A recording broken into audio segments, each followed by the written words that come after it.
மெய்யறிவாளர்கள் அரசியல் நிர்வாகத்தை அடைய வேண்டும் அல்லது அரசியல்வாதிகள் ஏதோ ஒரு அற்புதத்தினால் மெய்யறிவாளர்களாக மாற வேண்டும்.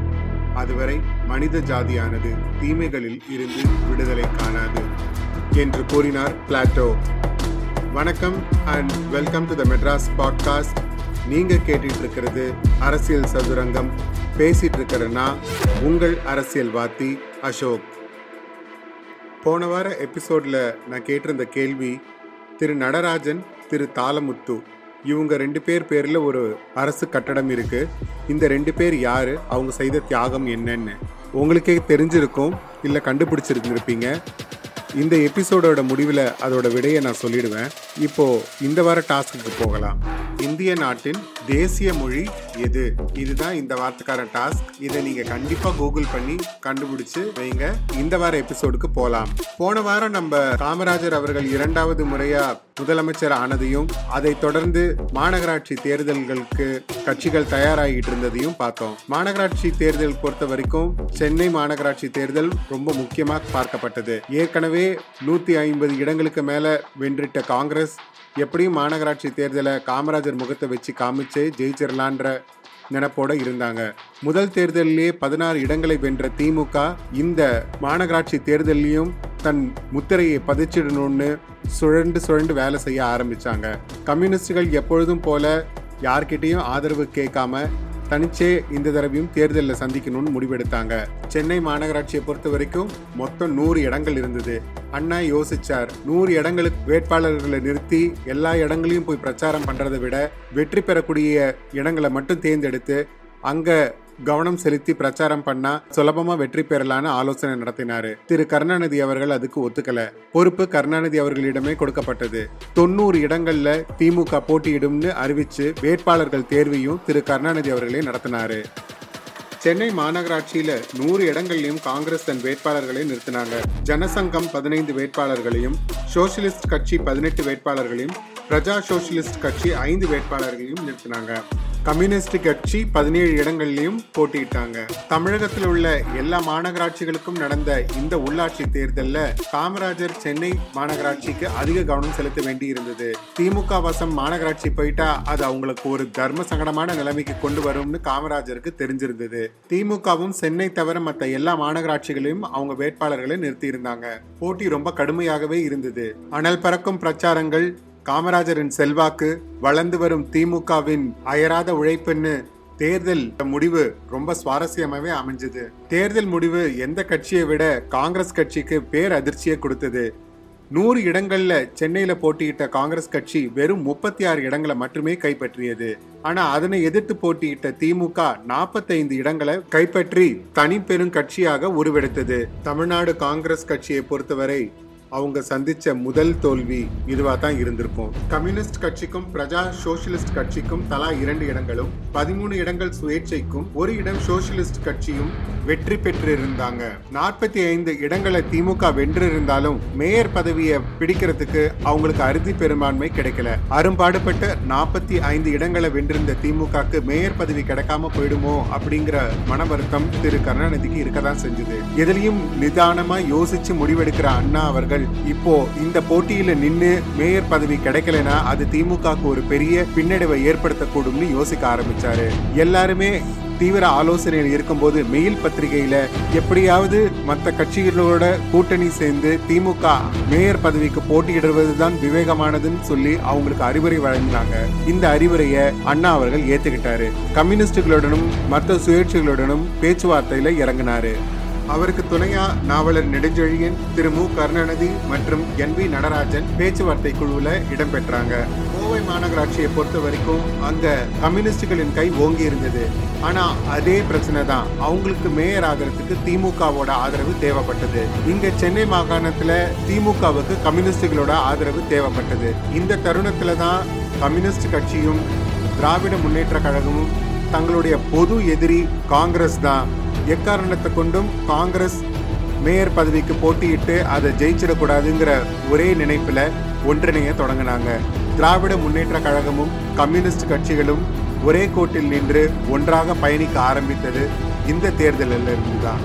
கொள்கை ரீதியில இரண்டு கட்சிகளுமே வெவ்வேறு திசையில பயணித்துக் கொண்டிருந்தாலும் மேயர் பதவிக்காக பரஸ்பரம் விட்டு கொடுத்து காங்கிரஸ் ஜெயிக்க கூடாதுங்கிற ஒரே காரணத்துக்காக இரண்டு கட்சிகளும் ஆதரவு கரங்கள் நீட்ட ஆரம்பித்தன. சென்னை மாநகராட்சியின் மேயர் தேர்தலில் திமுக சார்பில் ஆபா அரசு நிறுத்தப்பட்டார். அவரை எதிர்த்து நின்றவர் ஜி ராஜமன்னார். கம்யூனிஸ்ட் கட்சி மற்றும் சுயேட்சைகள் ஆதரவு இருந்ததுனால 60 வாக்குகள் பெற்று திமுக வேட்பாளர் திரு ஆபே அரசு 30 ஏப்ரல் 1959 அன்று திமுகவின் முதல் மேயராக பதவியேற்றார். துணை மேயர் பொறுப்பு தாழ்த்தப்பட்ட சமுதாயத்தை சேர்ந்த திரு சிவசங்கரன் என்பவருக்கு தரப்பட்டது. சென்னை மாநகராட்சியை கைப்பற்றியது திமுகவின் வரலாற்றில் ஒரு திருப்புமுனை. கட்சிக்காரர்களுக்கும் தொண்டர்களுக்கும் அது ஒரு மகிழ்ச்சியான தருணம். இதற்காக வெற்றி விழாவையும் திரு அண்ணா அவர்கள் கொண்டாடினார்.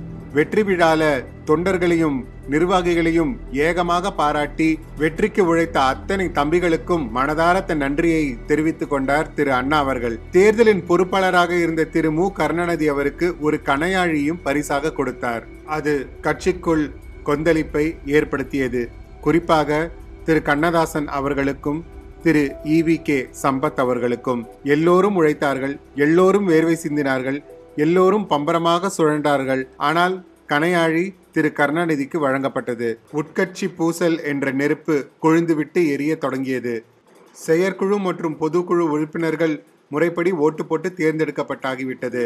எஞ்சி இருந்தது உயர் பதவிகளான பொதுச் செயலாளர் மற்றும் பொருளாளர் பதவிக்கு மட்டுமே. அதில் நாவலர் நெடுஞ்செழியன் மீண்டும் பொதுச் செயலாளர் ஆவாரா? கணையாழி பெற்ற கருணாநிதிக்கு வாய்ப்பு இருக்கிறதா? சம்பத் சர்வ அதிகாரத்தையும் கைப்பற்றுவாரா? பொருளாளர் பதவி யாருக்கு கிடைக்கும்? மதியழகனுக்கு வாய்ப்பு கிடைக்குமா? அன்பழகனுக்கு என்ன பதவி? ஆசை தம்பிக்கு எதுவும் கிடையாதா என்பது போன்ற பேச்சுக்கள் கட்சிக்குள் ரெக்கை கட்டி பறக்க ஆரம்பித்தன. 11 ஜூலை 1959 அன்று மாயாவரத்தில் திமுக பொதுக்குழு கூடியது. அதில் திரு ஈவி.கே. சம்பத் புதிய தீர்மானம் ஒன்றை கொண்டு வந்தார். அதாவது திமுகவில் சட்டமன்றம் அல்லது நாடாளுமன்ற உறுப்பினராக இருப்பவர்கள் பொது செயலாளர் பதவிக்கு போட்டியிடக்கூடாது. மேலோட்டமாக பார்த்தால் 2 பதவிகள் ஒருத்தருக்கு கொடுக்கக்கூடாது என்று மிக நியாயமாக கொண்டு வந்த தீர்மானம் போல் தோன்றியது. ஆனால் உள் அர்த்தத்தில் பார்த்தால் திரு கருணாநிதி அவர்கள் பொது செயலாளர் ஆகக்கூடாது என்பதற்காக கொண்டு வந்த தீர்மானம் போல்தான் தோன்றியது. ஆனால் திரு சம்பத் அவர்களும் நாடாளுமன்ற உறுப்பினராக தான் இருந்தார். ஆகவே அவராலும் பொது செயலாளர் பதவிக்கு வர முடியாது. யோசித்தார் அண்ணா. பிரச்சனைக்கு முற்றுப்புள்ளி வைக்கும் வகையில் திரு கருணாநிதி அவர்களையே அழைத்து இந்த தீர்மானத்தை ஆதரித்து பேசுமாறு விழைந்தார். கருணாநிதியும் அந்த தீர்மானத்துக்கு ஆதரித்து பேசினார். பிரச்சனை சிறிதளவு இருக்கும் போதே அதை முள்ளையிலே கிள்ளிவிட வேண்டும் என்று திரு அண்ணா யோசித்து இந்த பிரச்சனைக்கு ஒரு முடிவு கட்டினார். பொது செயலாளராக தானே பதவி ஏற்கிறேன் என்று கூறிவிட்டார். ஆனால் திரு அண்ணாவும் சட்டமன்ற உறுப்பினர் தான். கழக நிர்வாகிகள் பார்த்தார்கள். இதை விதியாக வைத்துக் கொள்ள வேண்டாம், சம்பிரதாயமாக கடைபிடித்தால் போதும் என்ற முடிவு எட்டப்பட்டது. இதைத் தொடர்ந்து கட்சியின் பொதுச் செயலாளராக திரு அண்ணா அவர்களும், அவைத்தலைவராக திரு ஈவி.கே. சம்பத் அவர்களும், பொருளாளராக திரு மு கருணாநிதி அவர்களும் பதவியேற்றுக் கொண்டனர். கட்சிக்குள் தெளிவாக 2 அணிகள் பிரிந்து செயல்பட தொடங்கின. ஒன்று திரு ஈவி.கே. சம்பத் அவர்கள் தலைமையில், இன்னொன்று திரு மு கருணாநிதி அவர்கள் தலைமையில். ஆளாளுக்கு கணிசமான ஆதரவாளர்களும் ஒருவரை ஒருவர் சாடிக்கொள்வதற்கும் தூபம் போடுவதற்கும் நிர்வாகிகள் தயாராக இருந்தனர். போதாக்குறைக்கு திரு சம்பத் அவர்கள் கட்சியில் திரைப்பட கலைஞர்களின் ஆதிக்கம் அதிகமாக இருப்பதாகவும் கட்சி பணிகளில் அதிகம் தங்களை ஈடுபடுத்திக் கொள்வதில்லை என்றும் குற்றச்சாட்டுகளை அடுக்கி வைத்தார். பல இன்னல்களை சந்தித்த திராவிட முன்னேற்ற கழகம் நல் மதிப்பையும் ஆதரவையும் பெற்றுக்கொண்டு வந்திருக்கும் இந்த தருணத்தில் திரு சம்பத் அவர்களின் பேச்சும் போக்கும் திரு அண்ணா அவர்களுக்கு பெரும் வருத்தத்தை அளித்தது. அதை அவருக்கு புரிய வைக்க அண்ணா அவர்கள் திராவிட நாடு இதழில் எல்லோரும் இந்நாட்டு மன்னர் என்ற தலைப்பில் ஒரு தொடர் கட்டுரையை எழுத ஆரம்பித்தார். திரு பர்னாட் ஷா அவர் எழுதிய தி ஆப்பிள் கார்ட் என்ற கதையை தற்போதைய சூழ்நிலைக்கு ஏற்ப மாற்றி எழுதி அதில் வரும் ஒரு கதாபாத்திரத்திற்கு புயலார் என்று பெயர் வைத்தார். அந்த புயலார் யார் என்று கட்சியில் உள்ள அனைவருக்கும், திரு ஈவி.கே. சம்பத் உட்பட அனைவருக்கும் தெரிந்தது. இதற்கு பதிலடி கொடுக்கும் விதத்தில் திரு ஈவி.கே. சம்பத் அவர்கள் அண்ணாவின் மன்னன் என்ற தலைப்பில் பதில் கட்டுரை ஒன்றை எழுதினார். அது திரு கவிஞர் கண்ணதாசன் அவர்களின் தென்றல் இதழில் வெளியானது. அதில் அவர் திரு அண்ணாவை நேரடியாக குற்றம் சாட்டினார். விளைவு சம்பத் கருணாநிதி என்ற மோதல் தற்போது சம்பத் அண்ணா மோதலாக மாறியது. வெறும் வாய்க்கு கிடைத்த அவள் போல பத்திரிகைகளுக்கு இந்த உட்கட்சி பூசல் நல்ல தீனியாக அமைந்தது.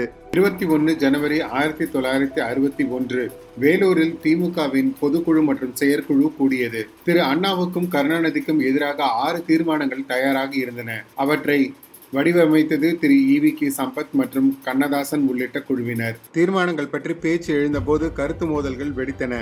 அறையில் பலத்த கூச்சல் மற்றும் குழப்பம் ஏற்பட்டது. பக்கத்து அறையில் தங்கியிருந்த திரு எம்ஜிஆரும் எஸ்.எஸ்.ஆரும் செயற்குழு நடந்த இடத்திற்கு வந்தனர். கைகலப்பு நடந்தது என்றார்கள். திரு சம்பத் அவர்கள் தாக்கப்பட்டார்கள் என்றார்கள். திரு அண்ணா தலையிட்டு அமைதி நிலவ செய்தார். பிறகு திரு சம்பத் எழுதிய அண்ணாவின் மன்னன் கட்டுரை பற்றி பேச்சு எழுந்தது. எல்லோரும் திரு சம்பத் அவர்களை கண்டித்து பேச அவைத்தலைவர் பதவியை ராஜினாமா செய்தார். பிரச்சனைகளை ஆரம்பித்து வைத்த திரு சம்பத் அவர்களே அதற்கு தீர்வும் தந்துவிட்டார் என்று தொண்டர்கள் நினைத்து கொண்டிருந்த அந்த தருணத்தில் இன்னொரு பொதுக்கூட்டம் ஒன்றில் திரு கண்ணதாசன் அவர்கள் தாக்கப்பட்டார். தாக்கியவர்கள் மீது நடவடிக்கை எடுக்க கோரி திரு சம்பத் அவர்கள் உண்ணாவிரதத்தை ஆரம்பித்தார். மேலும் மேலும் சிக்கல் அதிகமாகிக் கொண்டே போனது. பிறகு அதிலும் அண்ணா அவர்கள் தலையிட்டு அவரை சமாதானப்படுத்தி அந்த உண்ணாவிரதத்தை கைவிட செய்தார். உண்ணாவிரதத்தை முடித்துக் கொண்ட சம்பத் தில்லி பயணம் மேற்கொண்டார். இதற்கிடையே புரட்சி கவிஞர் பாரதிதாசன் போன்றவர்கள் சம்பத் அவர்கள் திமுகவில் இருந்து விலக வேண்டும் என்று தூபம் போட்டுக்கொண்டே இருந்தனர். நாடாளுமன்ற உறுப்பினராக இருந்த திரு ஈவி.கே. சம்பத் அவர்களுக்கு டில்லியில் அதிக காங்கிரஸ் நட்பு வட்டாரம் இருந்தது. அவர்களுடன் கலந்து பேசி ஒரு முடிவுக்கு வந்திருந்தார். தில்லியில் இருந்து திரும்பிய அவர் 9 ஏப்ரல் 1961 அன்று திமுகவிலிருந்து விலகுவதாக அறிவித்தார். திரு அண்ணாவுக்கு அது ஒரு பேர் அதிர்ச்சியை தந்தது. திரு அண்ணா அவர்கள் திராவிட கழகத்தை விட்டு வெளியேறி தனியாக கட்சி ஆரம்பிக்கும் போது அவருக்கு தோளோடு தோள் நின்று உதவியது திரு ஈவி.கே. சம்பத். இத்தனைக்கும் திரு பெரியாரின் சொந்தக்காரர். அவரை விட்டுவிட்டு திரு அண்ணாவின் பின் வந்த சம்பத் அவர்கள் மீது அண்ணாவுக்கு வருத்தமும் கோபமும் இரண்டர கலந்திருந்தது. திமுகவில் திரு அண்ணாவுக்கு அடுத்த இடம் சம்பத்துக்குத்தான். தம்பியர் படைவரிசையில் முதன்மை ஆனவர். அவருக்கு பிறகுதான் திரு நெடுஞ்செழியன், திரு மதியழகன் உள்ளிட்ட எல்லோருமே. நன்கு படித்தவர், அனுபவம் நிறைந்தவர், ஆற்றல் மிக்கவர், வசீகரம் நிறைந்த தன்னுடைய பேச்சாற்றல் மூலமாக ஏராளமான இளைஞர்களை திமுகவின் பக்கம் திருப்பிக் கொண்டு வந்தவர்.